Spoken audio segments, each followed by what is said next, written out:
ఆదివాసీ సంఘాలు ఈరోజు బంద్ను ప్రకటించినాయి.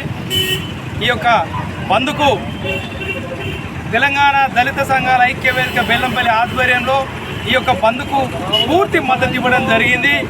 గత నెలలో నీలాబాయ్ అనే అమ్మాయి జైనూర్ అమ్మాయి మీద అత్యాచారం జరిగితే ఇప్పటికీ కూడా ఆ యొక్క అత్యాచారం చేసిన నిందితుని శిక్ష తీసుకోలేదు, కఠిన చర్యలు తీసుకోలేదు.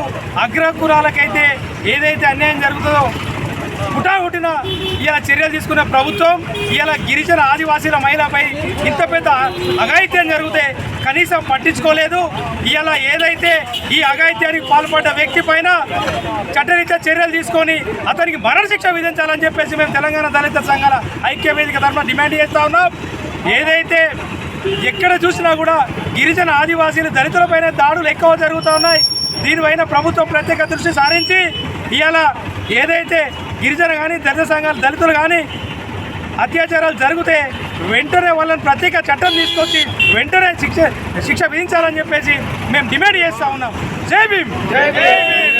గట్టిగా ఈరోజు కుల సంఘాల ఆధ్వర్యంలో ఆదివాసీ కులవారి సేవా సంఘం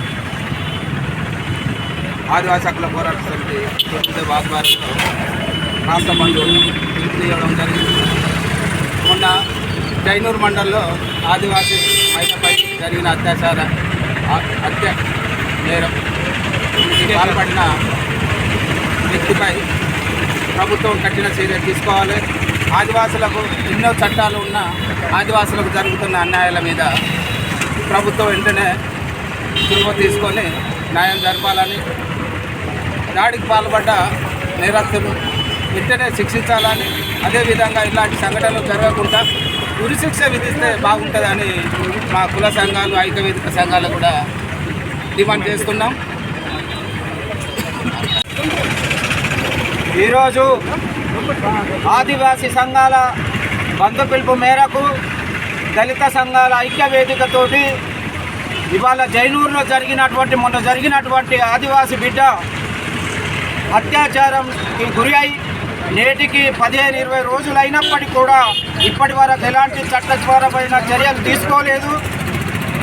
ఇంతకుముందు గతంలో జరిగినటువంటి అనేక అత్యాచారాలపై రాష్ట్ర ప్రభుత్వం కానీ కేంద్ర ప్రభుత్వం కానీ అగ్రకులాల అమ్మాయిల మీద అత్యాచారం జరిగితే వెంటనే ఎన్కౌంటర్లు చేసి చంపిన సందర్భాలు ఉన్నాయి. కానీ ఆదివాసీ బిడ్డపై అత్యాచారం జరిగి మానసికంగా శారీరకంగా అన్ని రకాల వేధించి చంపినటువంటి దుర్మార్గులను ఇంకా కూడా కొమ్ము కాస్తున్నారని సందర్భంగా తెలియజేస్తున్నాం.